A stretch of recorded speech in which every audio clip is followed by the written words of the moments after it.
The antiseptic smell of the hospital clung to my scrubs as I trudged down the fluorescent-lit corridor, my shoulders heavy with exhaustion.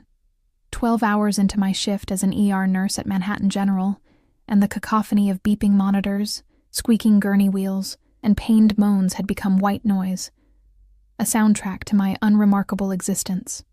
"Natalie, we need you in room 4. Dr. Patel's voice cut through my mental fog. "Blood bank's running low on O-negative for the John Doe from the shooting. Any donors on staff?" I raised my hand before my brain fully processed the question. "I'm O-negative, universal donor. The one good thing my absent father had given me. Rare blood that could save anyone. Perfect, donation room, now." I wasn't supposed to be here tonight, a last-minute shift swap with Cindy, who had concert tickets she couldn't bear to waste. One small decision that would unravel the careful simplicity of my life. The donation chair's vinyl was cold against my skin as the phlebotomist, a new guy I didn't recognize, prepared my arm. Through the glass partition, I glimpsed frantic activity in the trauma room across the hall. Whoever needed my blood was important enough to warrant 6 medical staff hovering around the bed, their faces grim with concentration. "Any chance you know who he is?" I asked, wincing as the needle slid under my skin. "Some European businessman," the phlebotomist replied, his voice deliberately casual in that way that suggested there was more to the story. "Drive by on 5th Avenue. Pretty brazen hit, if you ask me." I tried to peek around the partition again. All I could see was a forest of IV poles and a glimpse of olive skin, dark hair, and crimson-stained sheets. Something about the deliberate way the blinds were being drawn, the suited men appearing in the hallway speaking urgently into earpieces. This wasn't a normal patient. The blood flowed from my veins, dark and viscous, destined for the stranger's body. Something primal whispered in my mind. "A part of you will be inside him. You'll be connected." I shook away the thought. 20 minutes later, lightheaded but functioning, I continued my shift. The trauma wing had grown eerily quiet. The mystery patient moved to a private room on the top floor with security I'd never seen before at Manhattan General. Rumors rippled through the staff. Organized crime, witness protection, foreign dignitary. I was too exhausted to care. 3 days later, I'd nearly forgotten about my donation. Life continued in its comforting routine. Work, home to my tiny apartment, microwave dinner, sleep, repeat. The solitude suited me after the chaos of the hospital. No one needed anything from me once I clocked out. The envelope appeared under my door on a rainy Thursday evening. Heavy cream stationery, my name written in elegant script. Inside, a simple note on watermarked paper. "Thank you for your gift of life. Some debts can never be repaid, but I shall try." No signature. Alongside it, a small velvet box containing a pair of ruby earrings that even my untrained eye could tell were worth more than my annual salary. My first instinct was to return them.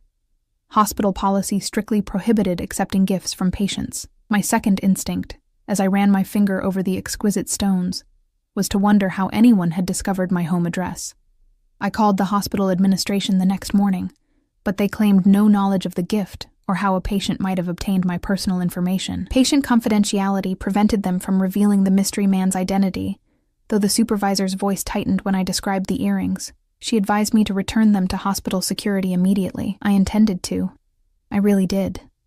But that night, as I stared at the gleaming stones under my apartment's harsh lighting, curiosity eclipsed caution.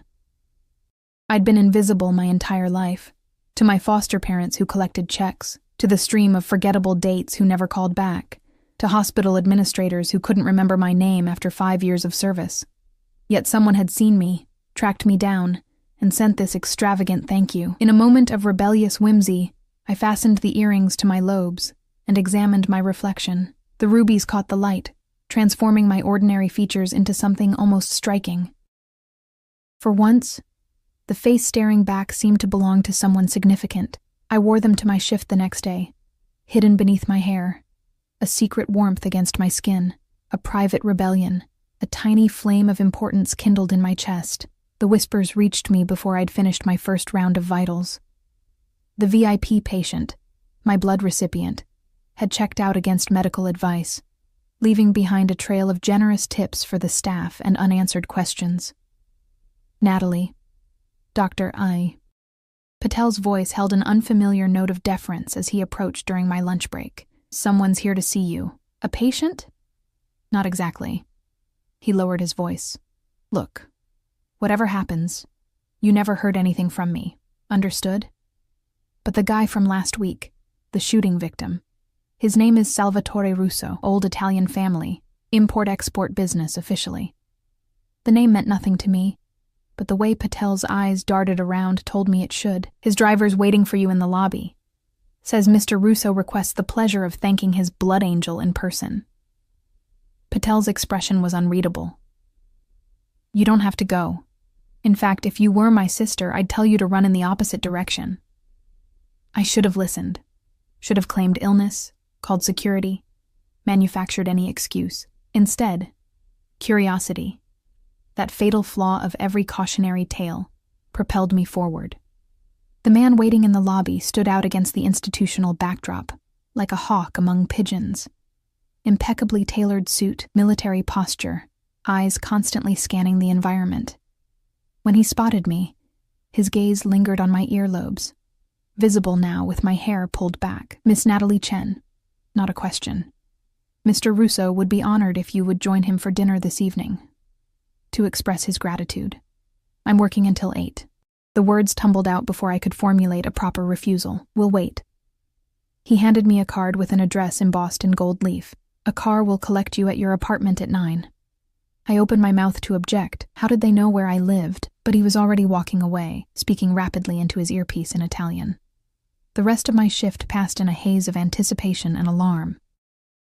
Logical Natalie, sensible Natalie, the girl who always checked her locks twice and never talked to strangers, was screaming warnings in my head. But beneath that voice was a quieter, more insistent one. "When was the last time anything interesting happened to you?" At home, I changed 3 times, finally settling on my one good dress, a navy blue sheath that managed to be both modest and flattering. I fastened the ruby earrings with trembling fingers, their weight both reassuring and terrifying. The black Maserati idling outside my building drew stares from neighbors who normally looked through me. The driver, different from the lobby messenger, held the door without speaking. As we glided through the city, I tried to steady my breathing, to remind myself I was a professional who had simply helped a patient. This was just a thank you dinner. Nothing more. We arrived at an unmarked building in Little Italy, its understated exterior belying the armed guards who nodded respectfully as we approached. I was escorted through a private entrance and up an elevator that required a fingerprint scan to operate. The doors opened directly into a penthouse restaurant, or what appeared to be one, except there were no other diners. Only a single table positioned before floor-to-ceiling windows, overlooking the glittering Manhattan skyline. And there he was, standing with his back to me, silhouetted against the city lights. Tall and broad-shouldered, his posture suggesting both power and the recent injury I'd helped treat. When he turned, I felt the air leave my lungs. Salvatore Russo couldn't have been more than 40, but authority etched every line of his face, from the obsidian eyes that assessed me instantly to the strong jaw darkened with precisely maintained stubble. A thin scar traced his left cheekbone, somehow enhancing rather than diminishing his devastating appearance. He was beautiful in the way predators are beautiful, a deadly perfection that triggers both admiration and alarm. "Miss Chen." His voice was deep, accented, each word deliberate. "My blood angel." He gestured to my ears, where his rubies caught the light. "They suit you, though I see now they pale next to your beauty." I should have corrected him, should have clarified that I was simply doing my job, should have maintained professional distance. Instead, I blushed like a schoolgirl and accepted the seat he pulled out for me. "I don't normally accept gifts from patients," I managed to say as a waiter appeared with champagne. "I am not a normal patient." His smile didn't reach his eyes, and technically the hospital regulations apply to gifts under $5,000. These were somewhat more. My hand froze midway to my glass. "I can't accept. You already have." He lifted his own glass. To connections formed in blood, the champagne slid down my throat, cool and effervescent. I noticed a bodyguard positioned discreetly by each entrance, their attention split between the exits and their employer. "Mr. Russo." Salvatore, please. He leaned forward, and I caught his scent. Expensive cologne layered over something uniquely male. Do you know what it means when someone saves your life, Natalie? I didn't save. In the old country, we believe it creates a bond. Your blood runs in my veins now. His gaze dropped to my throat, where my pulse hammered visibly. We are connected in the most primitive, unbreakable way. Warning bells clanged in my head, but his intensity was magnetic. No one had ever looked at me with such focus, as though I were the only point of light in a dark universe. It was just a blood donation, I said weakly. There is no just about blood. Something dangerous flickered behind his eyes, especially not blood freely given. The first course arrived, delicacies I couldn't name but that melted on my tongue. We spoke of inconsequential things, my work, his abbreviated version of his import business, my childhood in foster care, his upbringing in Sicily.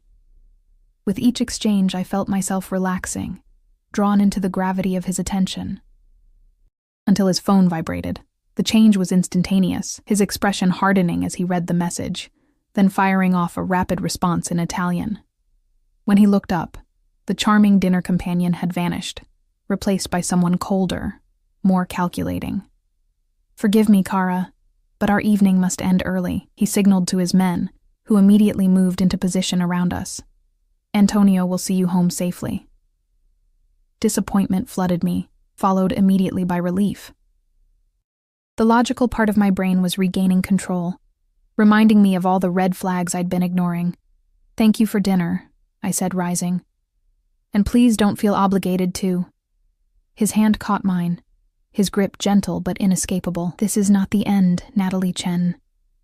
Merely an intermission. As if to emphasize his point, he raised my knuckles to his lips, his eyes never leaving mine. The gesture was old-fashioned, almost courtly, yet possessed an unmistakable current of possession. Until next time, my blood angel. I didn't realize until the car was halfway to my apartment that he'd slipped something into my hand, a small key on a platinum chain. No explanation, no instructions. Just another mystery from a man who seemed composed entirely of dangerous questions.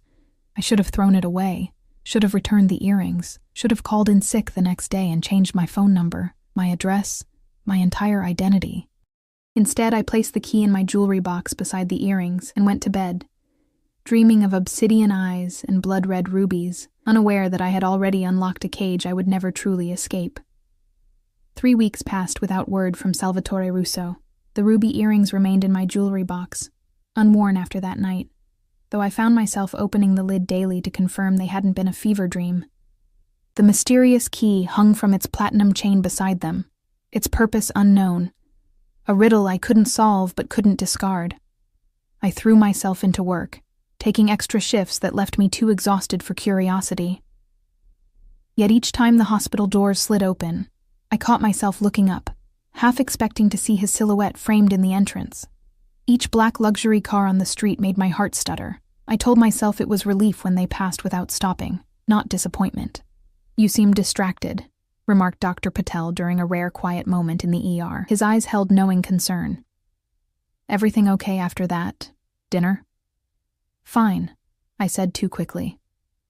It was just a thank you meal. Nothing happened. Good. He glanced around before lowering his voice.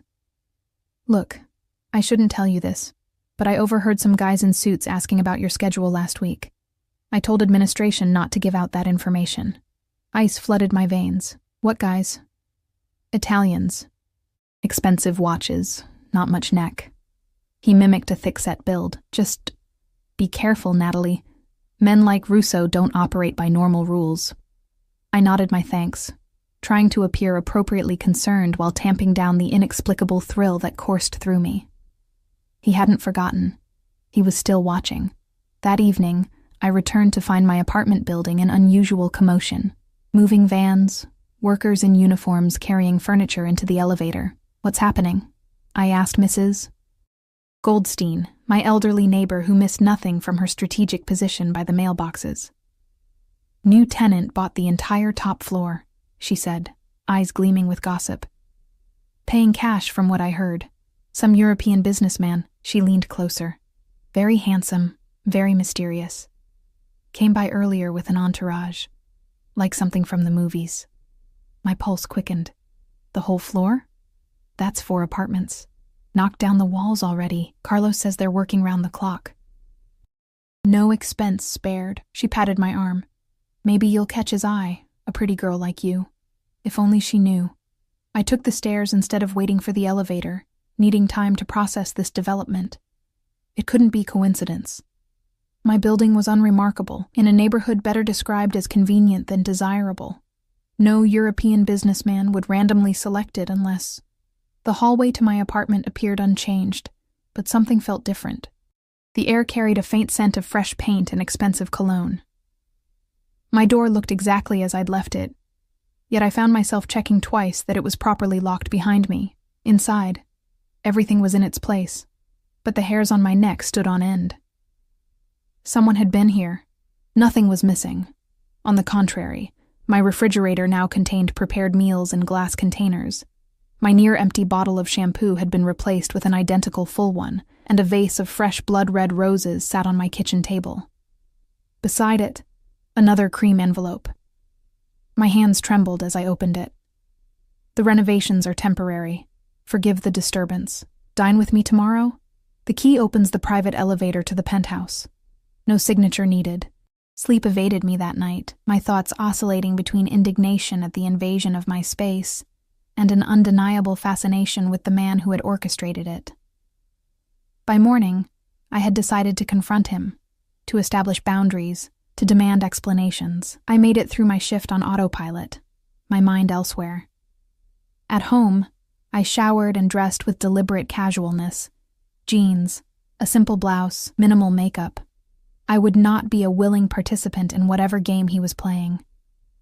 The key felt heavy as I looped its chain around my neck, tucking it beneath my collar. The service elevator I'd always assumed was broken now had a sleek new panel beside it, with a small keyhole that perfectly fit my platinum key. The elevator ascended silently, opening directly into a space I barely recognized as part of my building. Where once had been 4 modest apartments was now a sprawling penthouse, the walls removed to create an open-concept living area larger than I thought possible. Floor-to-ceiling windows had replaced the exterior walls, offering panoramic views of the city. The decor was minimalist but impeccably luxurious. Italian leather, marble countertops, hardwood floors.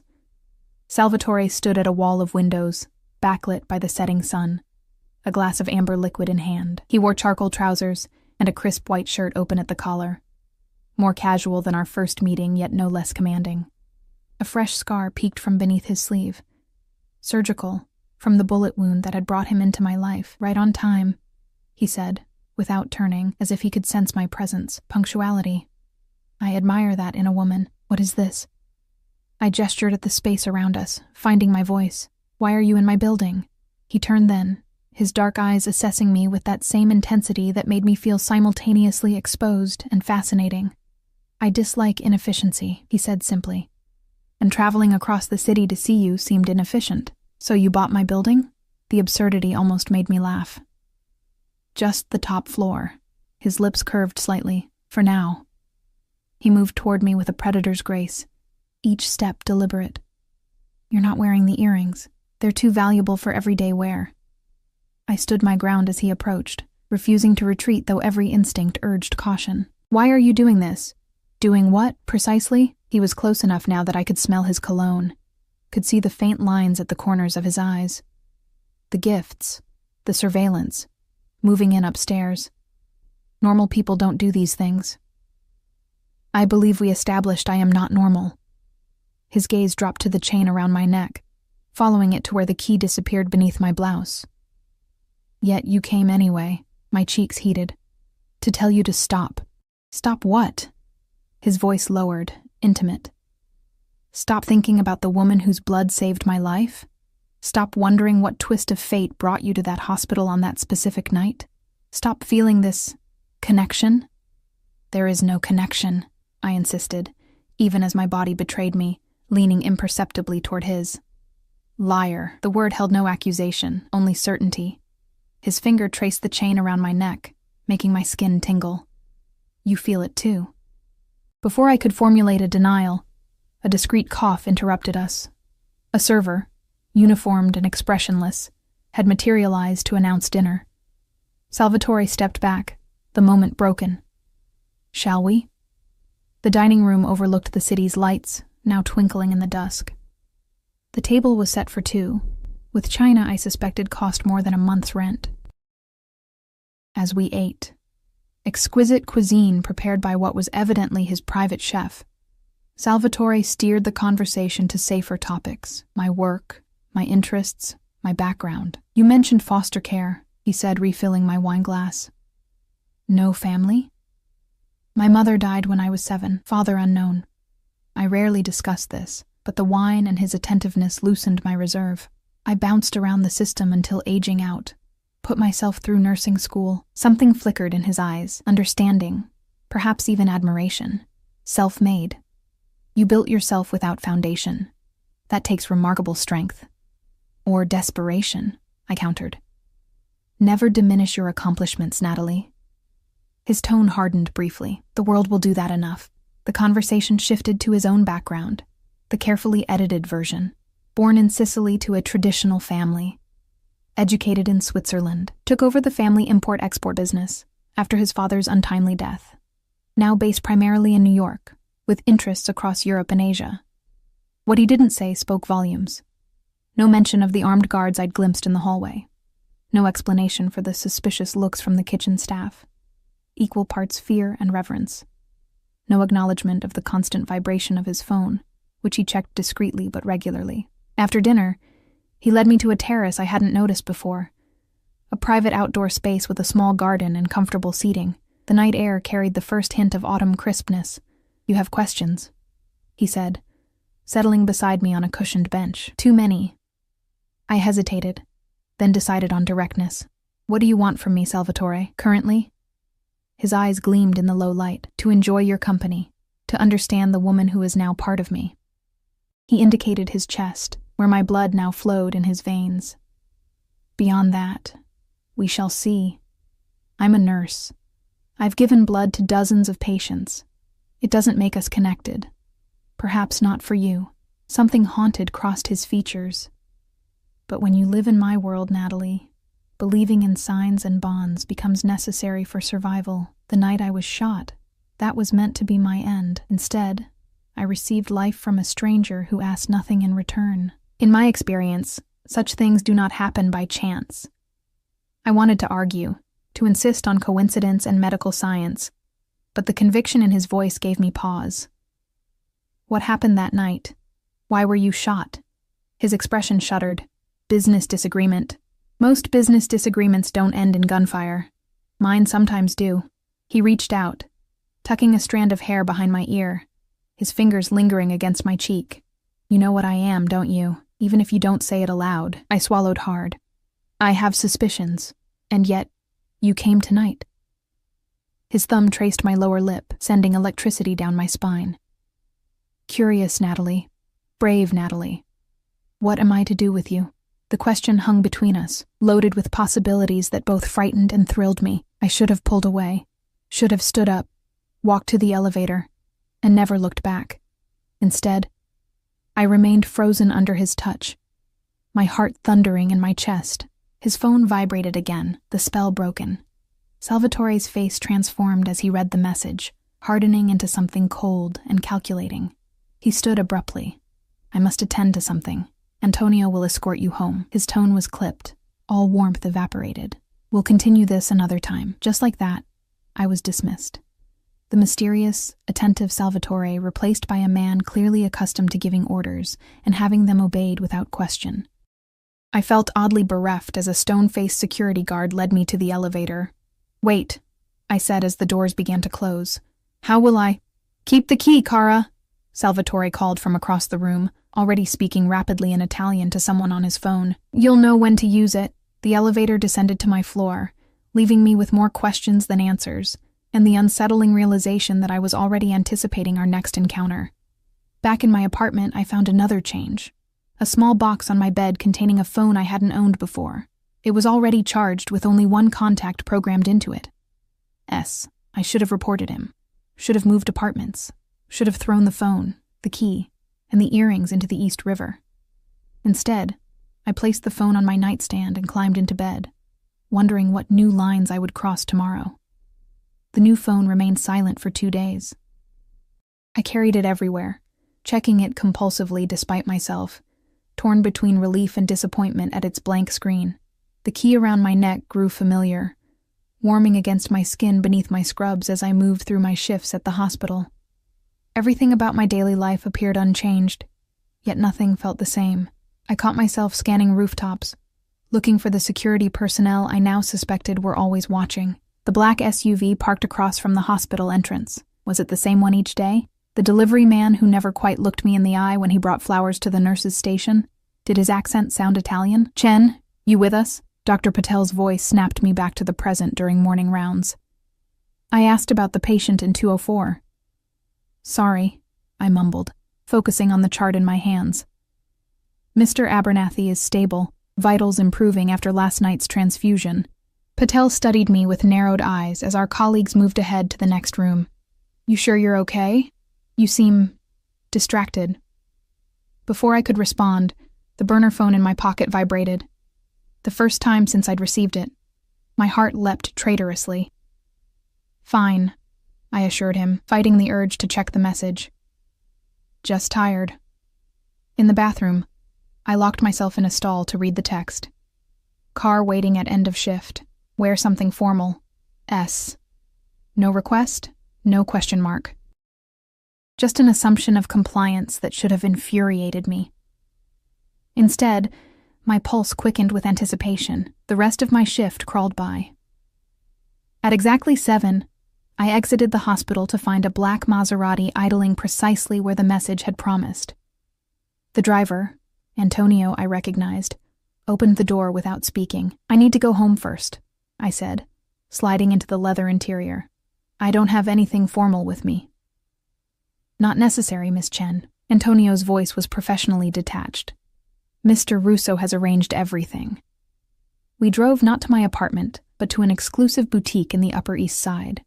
Though it was well past closing time, the shop was lit up and staffed with eager attendants who clearly expected me. A strikingly elegant woman greeted me by name.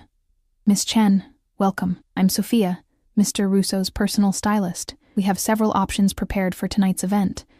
"Event," I echoed, increasingly unsettled by how thoroughly my evening had been orchestrated without my knowledge. "The charity gala," she said, as if I should know.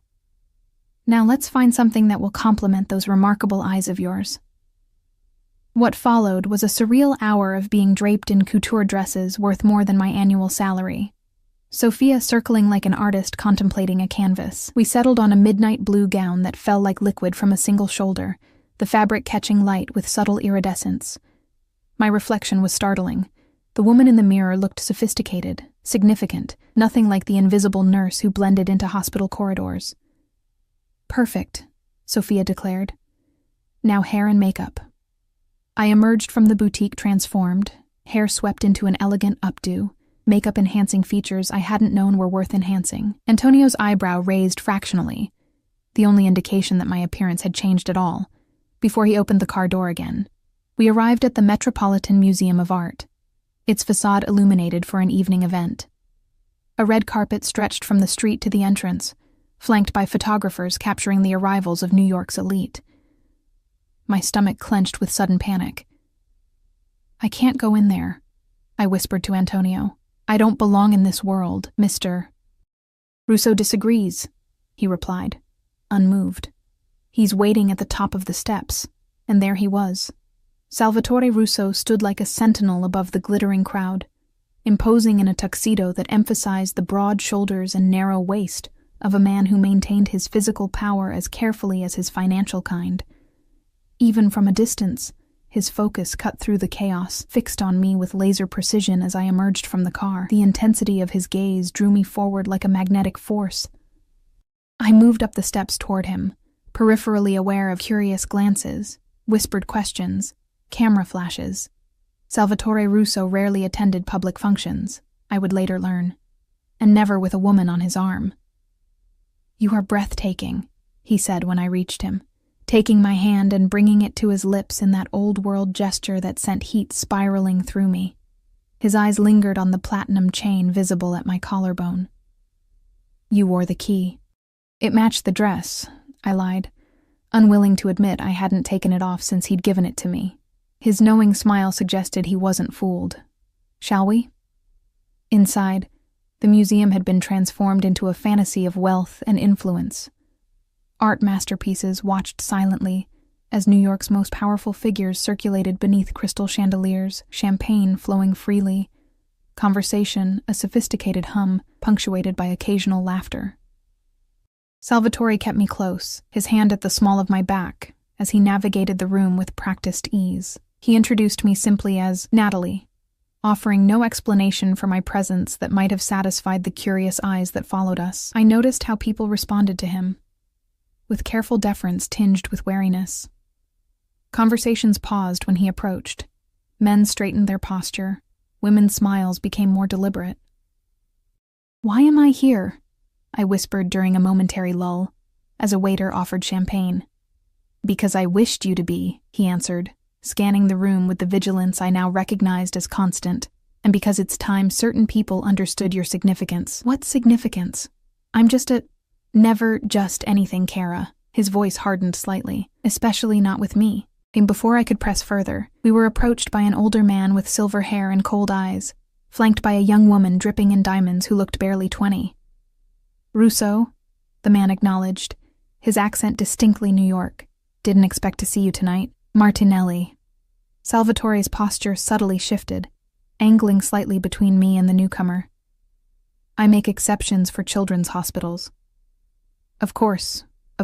Martinelli's gaze slid to me, assessing in a way that made my skin crawl. "Aren't you going to introduce your lovely companion?" "This is Natalie," Salvatore said, his tone offering no further details. Charmed, Martinelli extended his hand, which I took automatically. He held it a beat too long. "You've been keeping this beauty a secret, Salvatore. Not like you to be so possessive." Something dangerous flickered across Salvatore's face. "Perhaps I've found someone worth possessing." The air between the men crackled with unspoken tension. I extricated my hand from Martinelli's grip, unsettled by how quickly the pleasant veneer had thinned to reveal something volatile beneath. "If you'll excuse us," Salvatore said with cold courtesy, steering me away before Martinelli could respond. "Who was that?" I asked when we were safely across the room. "Business associate." Salvatore's jaw was tight, with boundary issues. "Is he like you?" His laugh held no humor. "We operate in adjacent circles." He glanced down at me, his expression softening marginally.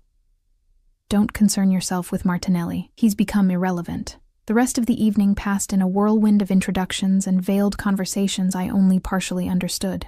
Salvatore remained attentive, his hand rarely leaving my waist, his eyes constantly monitoring our surroundings even while appearing engaged in pleasantries. I observed him in this environment, how he commanded respect without raising his voice, how others seemed to orbit around him like planets around a sun. Occasionally his phone would vibrate, and he would check it discreetly, sometimes excusing himself for brief periods while leaving me in Antonio's watchful care. During one such absence, I retreated to a quiet alcove for a moment's respite from the overwhelming stimuli. The gallery was nearly empty. Most guests congregated in the main hall where dinner would soon be served. "So you're Russo's new plaything." The voice, Martinelli's, came from behind a Greek statue, startling me. "Gotta say, you're not his usual type. Less obvious." I stepped back, suddenly aware of my isolation. "Mr. Russo will be returning shortly." "I'm sure he will." Martinelli moved closer, his cologne too strong, his smile too practiced. "He's keeping quite the close eye on you." "Makes me curious what's so special." "Nothing's special," I said, edging toward the doorway. "I'm just a nurse." "A nurse?" His eyebrows rose. "Now that is interesting. Salvatore usually prefers women who, well, let's say who already understand our world." "I should get back. Word of advice, sweetheart." He blocked my path casually. "Whatever hold you think you have on him won't last. Men like us don't change, and Salvatore Russo has left a long trail of discarded women who thought they were different. Step away from her." Salvatore's voice cut through the space like a blade. low and deadly. Martinelli raised his hands in mock surrender, though his smile remained. Just getting acquainted with your nurse, Salvatore. Fascinating career choice. The next time you speak to her, if there is a next time, you will address her as Miss Chen and maintain appropriate distance. Salvatore's expression was frigid, controlled fury radiating from every line of his body. Am I clear? Something unspoken passed between the men, some power calculation I couldn't decipher but could feel. Martinelli's smile faltered. Crystal, he said finally, then nodded to me. Miss Chen. He retreated, leaving a charged silence in his wake. Salvatore remained rigid, his eyes tracking Martinelli until he disappeared back into the main hall. We're leaving, he announced, taking my elbow with gentle but firm pressure. The dinner hasn't even started, I protested weakly. The purpose of our attendance has been fulfilled. His voice was clipped as he guided me toward a side exit where, somehow, Antonio was already waiting with the car. The drive passed in tense silence. I stared out the window, processing the evening's undercurrents, while Salvatore made several calls in rapid Italian. His voice grew sharper with each conversation, his free hand occasionally clenching into a fist on the seat between us. We arrived not at my apartment, but at his penthouse. The elevator ride was charged with unspoken tension. Are you going to explain what happened back there? I asked as we entered his living space, kicking off the uncomfortable heels I'd been provided. Salvatore crossed to a bar cart, pouring amber liquid into 2 crystal tumblers. Martinelli is a relic who has forgotten his place. What does that mean? I accepted the drink he offered, needing its warmth. And what was all that about making people understand my significance? He studied me over the rim of his glass.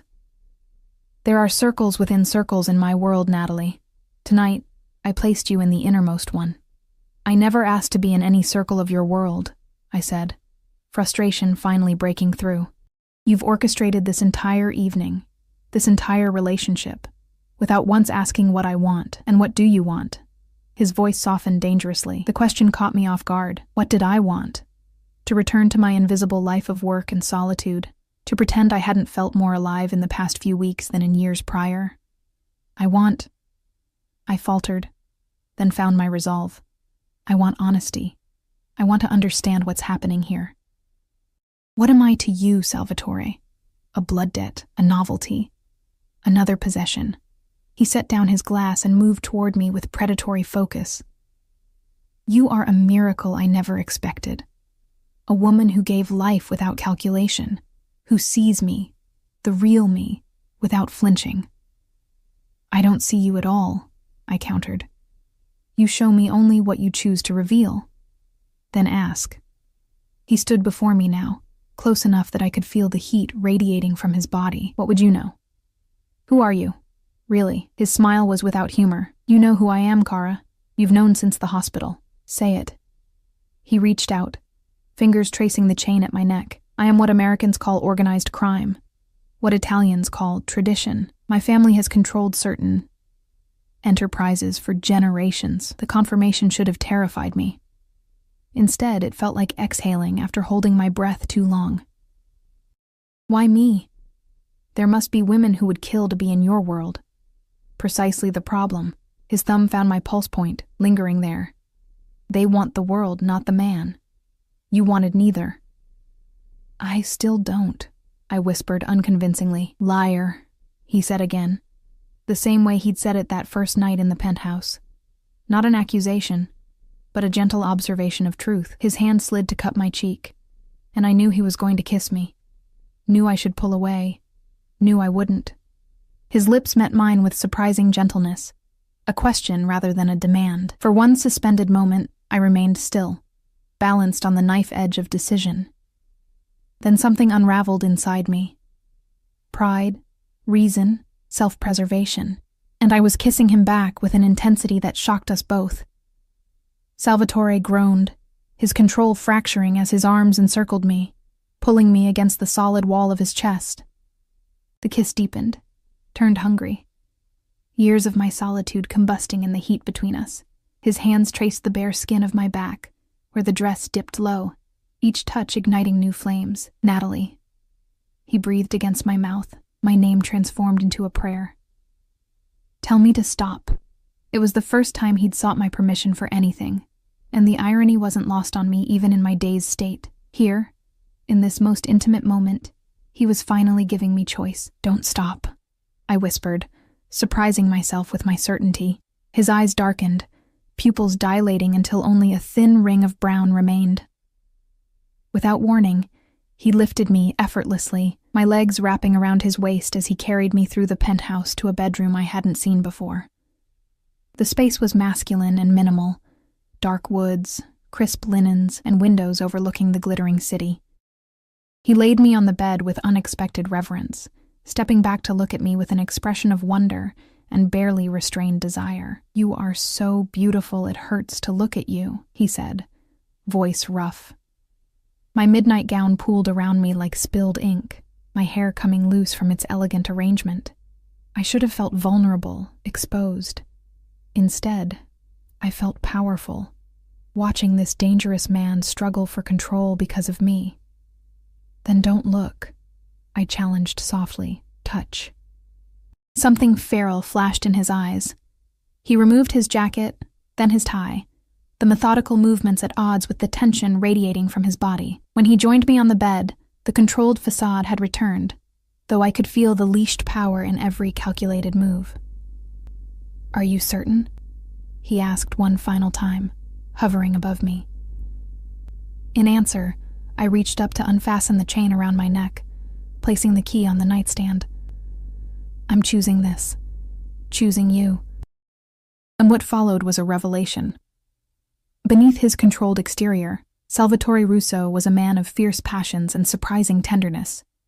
He worshipped my body with the attention of someone memorizing a masterpiece, discovering sensitivities I hadn't known I possessed. When we finally joined, the intensity nearly undid me. Not just physical pleasure, but a bone-deep sense of connection I'd never experienced before. After, as we lay tangled in sheets in each other, the city lights creating patterns across our skin, I traced the surgical scar on his chest, where the bullet had nearly ended him, where my blood now flowed in his veins. "Do you believe in fate?" I asked, voice hushed in the darkness. His fingers played with my hair, gentle in a way that seemed incongruous with the man the world knew. "I believe in signs, in debts, in bonds forged in moments that alter the course of lives." "Is that what this is? A debt you're repaying?" He tilted my chin up, forcing me to meet his eyes. "Do not diminish what's between us, Natalie. This is far more than obligation." I wanted to believe him, desperately. But doubt crept in, impossible to banish completely. "Your world and mine, they don't overlap. What happens when the novelty wears off? When you remember who you are and who I am?" "I have never forgotten who I am." His voice hardened slightly. "And I see you more clearly than you see yourself." "What does that mean?" "It means you've been surviving, not living. Existing in the margins of a world that never recognized your worth." His fingers skimmed my cheek. "Until now." The words struck a chord so deep I flinched, unprepared for how thoroughly he'd read me. The unremarkable girl from foster care who'd built a life of service but never belonging, who'd given and given without expectation of return, because experience had taught her to expect nothing. "I should go home," I murmured, suddenly overwhelmed. "You are home," Salvatore countered, his arm tightening around me. "Stay." And I did. Dawn found us still entwined, my head on his chest, his heartbeat steady beneath my ear. I studied his sleeping face, relaxed in a way it never was in waking hours. The perpetual vigilance softened, the calculating mind at rest. In sleep, I could see traces of the boy he must have been before the weight of his empire settled on his shoulders. His phone vibrated on the nightstand, the screen illuminating with a name in Italian. Careful not to wake him, I slipped from the bed and into the adjoining bathroom, giving him privacy for what was clearly business. The bathroom was a monument to luxury, marble and glass, with a rainfall shower large enough for 4. My reflection caught me by surprise. Hair tousled, lips slightly swollen from his kisses, a faint bruise blooming on my collarbone where his passion had marked me. I looked transformed, awakened. a woman who had been thoroughly claimed. When I emerged, wrapped in a plush robe I'd found hanging on the door, Salvatore was dressed in sleek, casual wear, his expression serious as he ended his call. "Business?" I asked, hovering uncertainly. "Always." He crossed to me, dropping a kiss on my forehead. "I have to go out for a few hours. Antonio will take you anywhere you wish, or you can stay here." "I have a shift at noon," I reminded him. Something like displeasure flickered across his features. "Call in sick. I can't just—" "You can." He cut me off gently but firmly. "Your dedication is admirable, Natalie, but perhaps it's time to reconsider your priorities." Irritation flared. "My work is important. I save lives, and now your life should be saved in return." He tucked a strand of hair behind my ear. "You've given enough to strangers." "It's not about giving. It's who I am." He studied me for a long moment. "We'll discuss this later. For now, Antonio will drive you home or to the hospital, whichever you prefer." The dismissal was gentle but clear. I dressed in clothes that had appeared mysteriously in his closet, designer jeans and a cashmere sweater in exactly my size, tag still attached. Antonio waited in the foyer, expressionless as ever. "Where to, Miss Chen?" "My apartment, please." The drive was silent. I watched the city transform from the manicured wealth of Salvatore's neighborhood to the practical functionality of my own, feeling the disparate pieces of my life refusing to reconcile. My apartment seemed smaller than I remembered, drab after the opulence of the penthouse. Yet it was mine, earned through my work, my choices. I showered and changed into scrubs, determined to maintain at least this fragment of my identity. The burner phone buzzed as I prepared to leave for my shift. Tonight, 8 p.m. Again, no question, no request, just expectation. I tucked the phone away without responding and headed to the hospital, immersing myself in the familiar rhythms of taking vitals, changing dressings, and administering medications. The ordinariness was both comforting and stifling. "You seem different," Dr. Patel remarked during a coffee break. "Something happened with your friend?" I flushed, wondering if my transformation was that obvious. "It's complicated. With men like him, it always is." His expression turned serious. "Be careful, Natalie. I've seen cases come through this ER, women associated with certain organizations. It never ends well."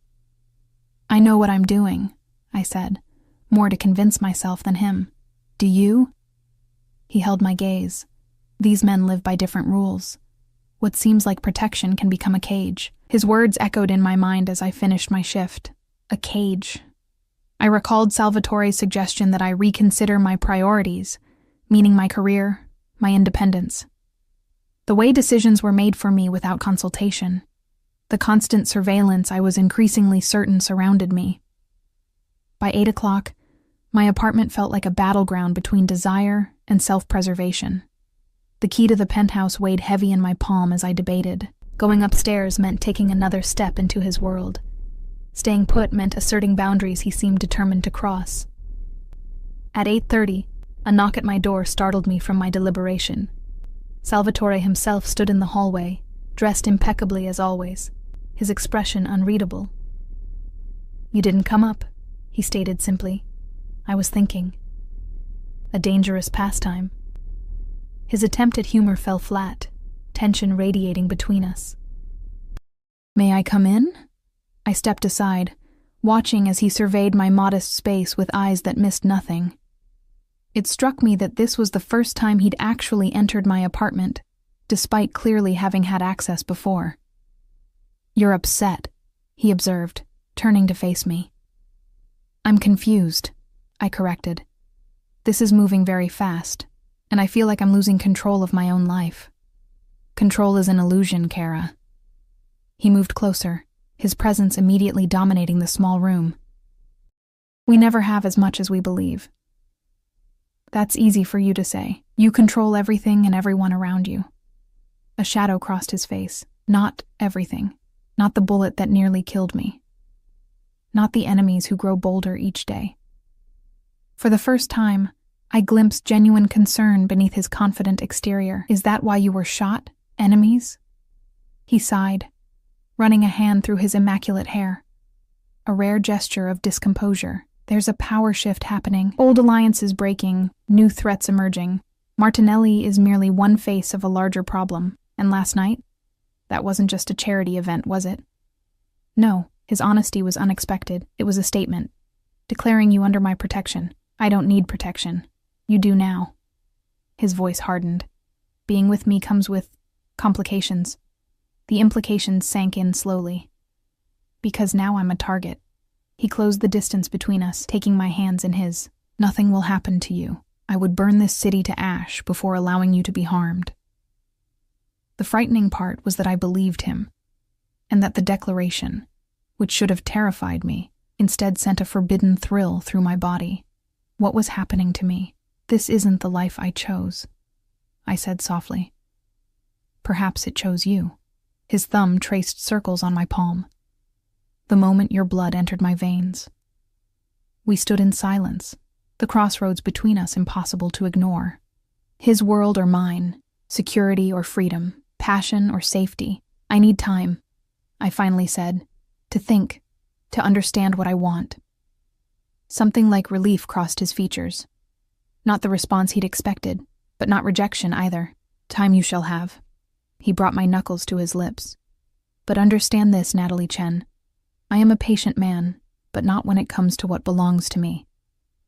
And you? His eyes locked with mine, intense and possessive. You have been mine since the moment your blood saved my life. He left me with those words hanging in the air, the implication clear. My time for consideration was granted, not given. A temporary concession from a man unaccustomed to waiting. I slept fitfully that night, dreams filled with blood and rubies and cages with golden bars. When morning came, I made a decision. I would maintain my normal routine, my identity, while trying to understand the magnetic pull Salvatore exerted on my heart and body. For 3 days, I kept to my resolution. I worked my shifts, declined dinner invitations delivered via the burner phone with polite excuses, and tried to convince myself I was regaining balance. Salvatore didn't press, didn't appear at the hospital or my apartment. His restraint should have reassured me. Instead, I found myself listening for his footsteps, checking the phone for messages, disappointed by his respect for my requested space. On the 4th day, everything changed. I was midway through my morning shift when the atmosphere in the ER subtly shifted. Security guards appeared at entrances, speaking urgently into radios. Dr. Patel approached me with uncharacteristic tension in his shoulders. "Natalie, take your break now," he said quietly. "Use the staff exit." What's happening? I glanced toward the commotion at the ambulance bay. Multiple gunshot victims coming in. His eyes held warning. Italian males. Designer suits. Sound familiar? My blood ran cold. Salvatore? I don't know. But the police scanner mentioned an ambush at some restaurant in Little Italy. You should make yourself scarce, just in case. I nodded mechanically, but the moment he turned away, I moved toward the trauma rooms rather than the exit. The first ambulance had arrived, paramedics rushing in with a gurney. I glimpsed a bloodied torso, dark hair. My heart stopped. But it wasn't Salvatore. I recognized the patient as one of his security team, the quiet man who often stood behind Antonio. 2 more ambulances arrived in quick succession, each bearing men I'd seen in Salvatore's orbit. My nursing instincts took over, and I was reaching for gloves when a firm hand gripped my arm. "Not these patients," Patel warned. "Trust me on this." "Where's Salvatore?" I demanded, panic rising. Was he involved? Before he could answer, the emergency doors burst open. Not paramedics this time, but Antonio, his normally immaculate appearance disheveled, blood staining his shirt, though he appeared uninjured. His eyes locked on mine with laser focus. "Miss Chen," he said, crossing the room with purpose. "You need to come with me. Now, is he hurt? Is Salvatore hurt?" The question tore from my throat. Antonio's expression revealed nothing. "Please, it's not safe here." Police officers were entering the ER now, their presence adding to the chaos. One pointed toward Antonio, speaking into his radio. "We need to go." Antonio insisted, taking my elbow. Dr. Patel stepped between us. She's on duty. You can't just... It's okay, I interrupted, making a split-second decision. I'll go. I grabbed my bag from my locker and followed Antonio through the staff exit to a waiting SUV, not the usual sleek Maserati, but something more armored, with tinted windows. The moment the doors closed, the driver accelerated, taking corners with alarming speed. What happened? I demanded. Is Salvatore alive? Antonio's stoic mask cracked slightly. Alive, yes, but the situation is complicated. Take me to him. That's not possible right now. I'm taking you somewhere safe. I don't want safe. I want answers. My voice rose with fear and frustration. I'm a nurse. If he's hurt, I can help. The best way to help is to stay alive and unharmed, Antonio replied, checking his phone as messages poured in. Mr. Russo was explicit about your protection being the priority. We drove for nearly an hour, leaving the city behind, eventually turning onto a private road that wound through dense trees. A massive iron gate opened at our approach, revealing a sprawling estate set back from the road, a fortress disguised as a country manor, with discreet security visible at strategic points. What is this place? I asked, as we pulled up to the entrance. One of Mr. Russo's properties. You'll be safe here until the situation is contained. The interior was elegant, but fortified. I noticed the thickness of the doors, the reinforced windows, the subtle security cameras. A housekeeper appeared, introducing herself as Maria, leading me to a suite of rooms that had clearly been prepared in advance. Fresh flowers, clothes in my size in the closet, even my preferred brand of toiletries in the bathroom. How long am I supposed to stay here? I asked Antonio. Until Mr. Russo comes for you or sends word. His tone made clear the conversation was over. Maria will provide anything you need. With that, he departed, leaving me in a gilded prison with no information about what had happened to the man whose blood now seemed inextricably linked with mine. Hours passed in agonizing slowness. I tried the television, finding news reports of a suspected organized crime incident in Little Italy, 3 dead, multiple injured, no names released. My burner phone had no signal in this remote location, and the house phone connected only to Maria or security. Night fell, bringing storms that lashed at the windows, matching my turbulent emotions. I paced the suite, alternating between worry for Salvatore and anger at being whisked away without consent. The power dynamics that had both attracted and concerned me were now in full display. I was a protected asset, moved like a chess piece at his command, even in his absence. Around midnight, I heard commotion downstairs, raised voices, hurried footsteps. I rushed to my door, opening it to find Maria blocking the hallway. "Please return to your room, Miss Chen," she said firmly. "What's happening? Is Salvatore here?" Her expression softened slightly. "The doctor is with Mr. Russo now. I will inform you when—" I pushed past her, nurse's instincts overriding decorum. "I am a doctor." A slight exaggeration, but necessary. Following the sounds of activity, I descended the grand staircase and moved toward what appeared to be a study. 2 guards stood outside, straightening at my approach. "Let her pass," came a familiar voice from within. Not Salvatore's, but Antonio's. The guard stepped aside reluctantly. I entered to find a scene from a war zone transplanted into luxury surroundings. Medical equipment had transformed the study into a makeshift treatment room. And there, on a leather couch, lay Salvatore. He was conscious but pale, his shirt removed to reveal blood-soaked bandages around his shoulder and torso. A man in surgical scrubs was examining the wounds while Antonio stood guard nearby. Salvatore's eyes, though glazed with pain, found mine immediately. "Natalie." My name on his lips sounded like relief. "You shouldn't be here." I moved to his side, nurse mode activating as I assessed his condition. "Gunshot wounds? Why isn't he in a hospital?" "Too dangerous," Antonio answered. "Hospitals have too many entry points, too many unknown variables." I turned to the doctor, who looked exhausted. "Status?" He seemed startled by my professional tone, but answered automatically. 2 GSWs, shoulders a through and through clean. Abdominal wound more concerning. Bullet still lodged near the liver. He's lost significant blood, needs surgery, but refuses transport. I'm not leaving this property while Natalie is here, Salvatore said, voice strained but commanding. Bring whatever you need. The doctor looked exasperated. I've told you, without proper facilities. I'm O negative, I interrupted, rolling up my sleeve. Universal donor. Salvatore's eyes locked with mine. The symbolism not lost on either of us. Once again, my blood would flow into his veins, but this time, with full knowledge of who and what he was. No, he protested weakly. You've given enough.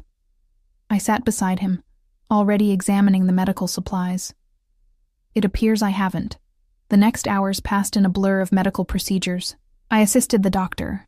Dr. Reeves, I learned, a private physician accustomed to treating injuries that couldn't be reported. As he removed the bullet and repaired the damage, my blood transferred to Salvatore through medical tubing, creating an even more tangible connection between us. By dawn, Salvatore was stabilized, sleeping under sedation. I sat beside him, exhausted but unwilling to leave. Antonio entered quietly, placing a hand on my shoulder. You should rest, he said, with unexpected gentleness. I'll stay with him. What happened, Antonio? I asked, too tired for evasion. The truth. He hesitated, then sighed. Martinelli. After the gala, he saw Mr. Russo's attachment to you as weakness, an opportunity to make a move against the family. Because of me? Horror washed through me. No, Antonio said firmly.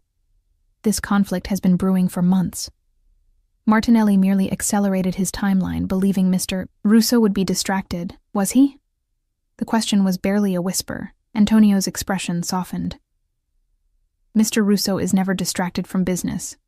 But yes, his concern for your safety influenced his movements yesterday. Made him predictable. Guilt crushed my chest. Those men in the hospital will recover, he assured me. As for Martinelli, a grim satisfaction crossed his features. He will trouble no one ever again. The implication hung heavily in the room. I should have been horrified, should have recoiled from the violence that surrounded Salvatore's existence.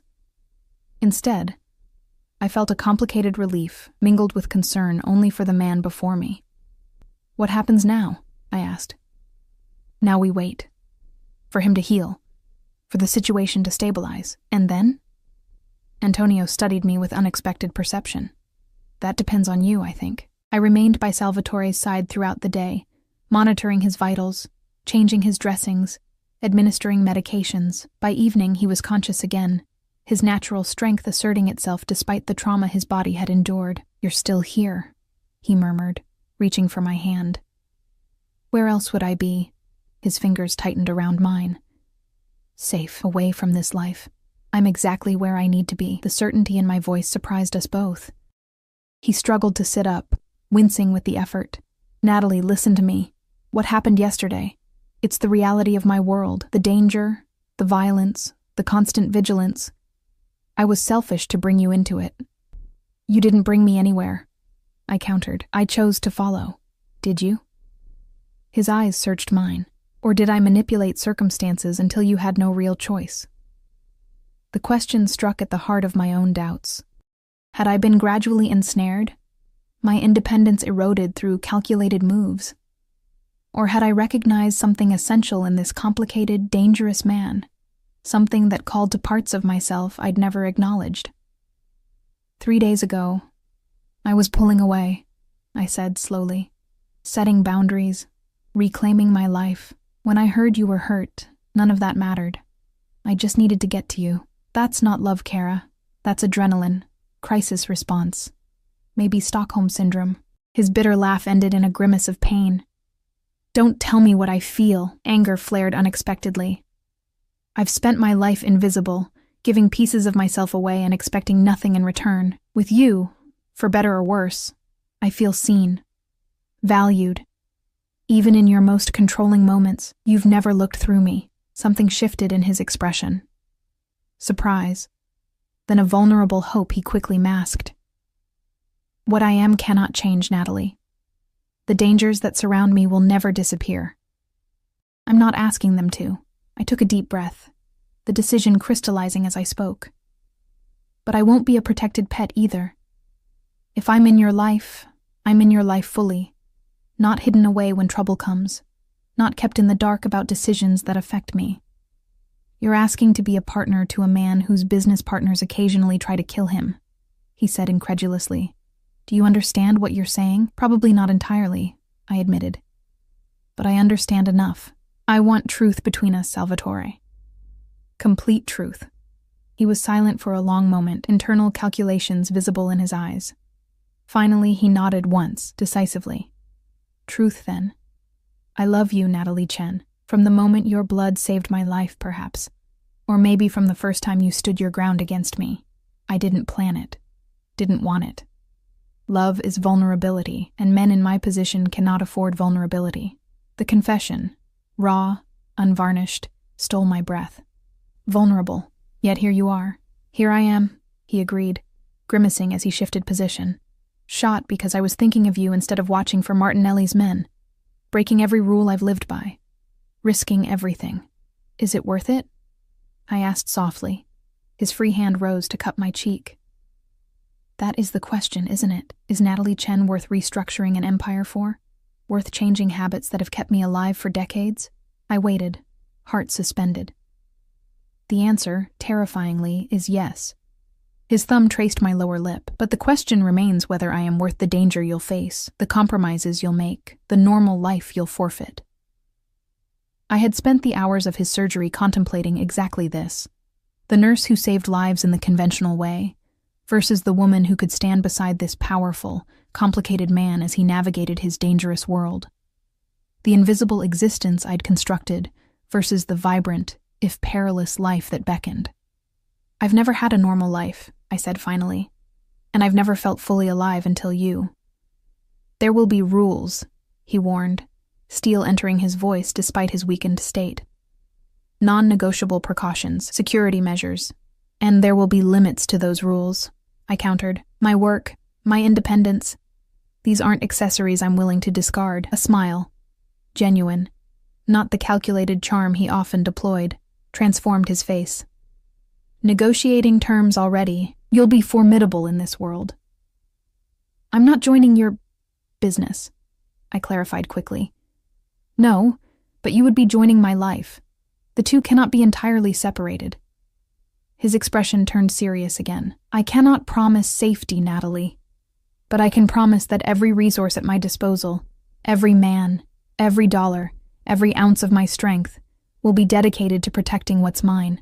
And make no mistake, his voice deepened possessively. You are mine, as surely as my blood is now yours. I should have bristled at the declaration. Instead, I felt a sense of rightness settle in my bones. And you are mine, I replied, the words carrying the weight of choice, of claiming rather than being claimed. All of you, the businessman, the protector, the patient, the man. 6 months later, I stood on the terrace of our Sicilian villa, watching the Mediterranean sparkle under the setting sun. My nursing license had transferred internationally, allowing me to work part-time at a local clinic while completing a trauma specialization. Salvatore's business had evolved, some aspects eliminated entirely, others legitimized, the empire restructuring around its emperor's new priorities. The danger hadn't disappeared, but it had changed shape. I was no longer kept in protected ignorance, but included in security briefings, aware of threats, involved in decisions. The ruby earrings he'd first given me had been joined by other pieces, each marking milestones in our unconventional romance, but none so precious as the platinum band on my left hand, inset with a single ruby that matched the key I still wore around my neck. I heard his footsteps before I felt his arms encircle my waist from behind, his now familiar scent enveloping me as he pressed a kiss to my neck. Regrets, cara mia, he murmured against my skin. I leaned back into his solid strength, watching the sun sink into the sea, a world away from the Manhattan hospital where my blood had first flowed into his veins, binding us in ways neither science nor superstition could fully explain. Not one, I answered truthfully, turning in his arms to face the man who had seen me when I was invisible. The dangerous guardian who had shown me that safety and passion weren't mutually exclusive. The complicated soul whose darkness complemented rather than extinguished my light. Some choices rewrite destiny. Blood calls to blood, he agreed. The words an echo of what he'd told me in those first tentative days. His hand rested protectively over my abdomen, where our child, not yet announced but suspected, might already be growing. A new blood bond, a continuation of what had begun in that hospital room. As his lips found mine in the fading light, I knew with bone-deep certainty that some connections transcended logic, defied categorization. What had begun with an anonymous donation to a dying stranger had transformed into a bond neither of us had sought, but both had ultimately chosen. A love story written in blood, sealed with rubies, and destined to leave its mark on two worlds that had never been meant to merge. Until they did.